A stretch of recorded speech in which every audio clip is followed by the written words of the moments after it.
बीमा हासिल कर सकते हैं। There could be situations where the differently abled dependent may need payment of annuity or lump sum amount even during the lifetime of their parent or guardian.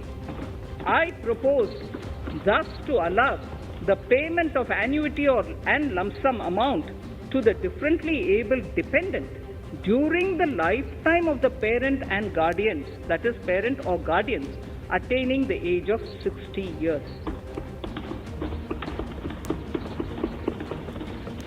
Parity between माता पिता या employees पालक of के the 60 साल का state होने पर भी and जो central विशेष government. क्षमता At present, the central government दिव्यांग contributes 14% बच्चे हैं, of salary of its employees वो to the बीमा का लाभ National ले Pension सकेंगे। System, NPS Tier 1.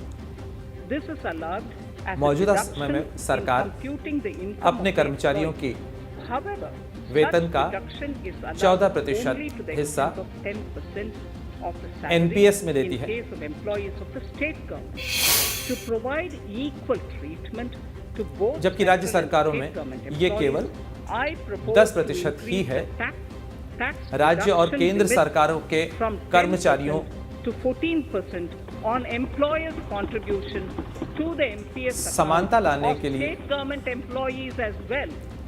This would NPS help in account में enhancing the social security benefits of the state 10 government से employees 14% and bring them at par with central government. किया जाएगा, जिससे सामाजिक सुरक्षा हासिल करने में उन्हें लाभ मिलेगा और उनकी स्थिति केंद्र सरकार के कर्मचारियों के बराबर हो सकेगी। Drivers of growth for our economy.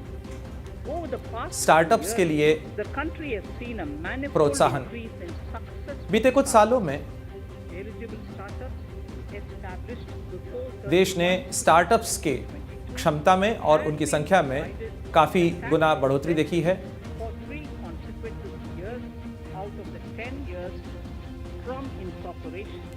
In view of the COVID pandemic, I propose to extend the period of incorporation Covid of महामारी the के दौरान startup मैं by 1 more year, that is up to 31 startups को 2020 1 साल का for और providing such लाभ मैं देना चाहती हूँ।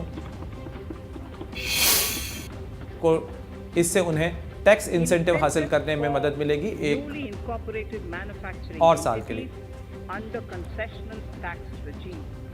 In an effort to establish a global competitive business environment, नई कर रेजिम के तहत certain domestic companies, manufacturing the units concessional स्थापित करने tax regime of 15% वाली कंपनियों को by our government उनको for कर का newly लाभ दिया जाएगा। domestic manufacturing companies.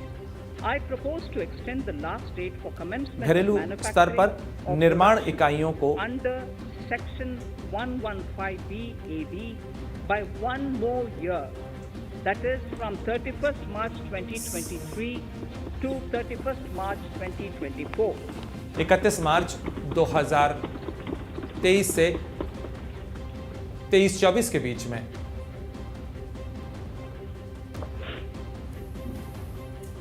Scheme for taxation of virtual digital assets. There has been a phenomenal increase in transaction in virtual digital assets.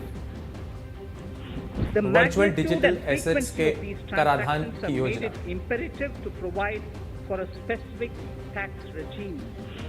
Accordingly, for the taxation of virtual जिस तरीके से digital ये assets, transaction हो रहे हैं, जिस तरीके से लेन देन हो रहा है, उसने इस जरूरत को खड़ा कर दिया है कि अब हम इसके ऊपर टैक्स की व्यवस्था बनाएं। shall be taxed at the rate of 30%, 30%. किसी भी No virtual deduction in respect of digital any asset के expenditure लेन देन or विनिमय allowance पे shall be allowed अब while computing such 30% income के कर except का cost of मैं acquisition. प्रावधान Further, करती हूँ। loss from transfer of virtual digital assets cannot be set off against any other income. Further, in order to capture the transaction details, I also propose to provide for TDS मैं on payment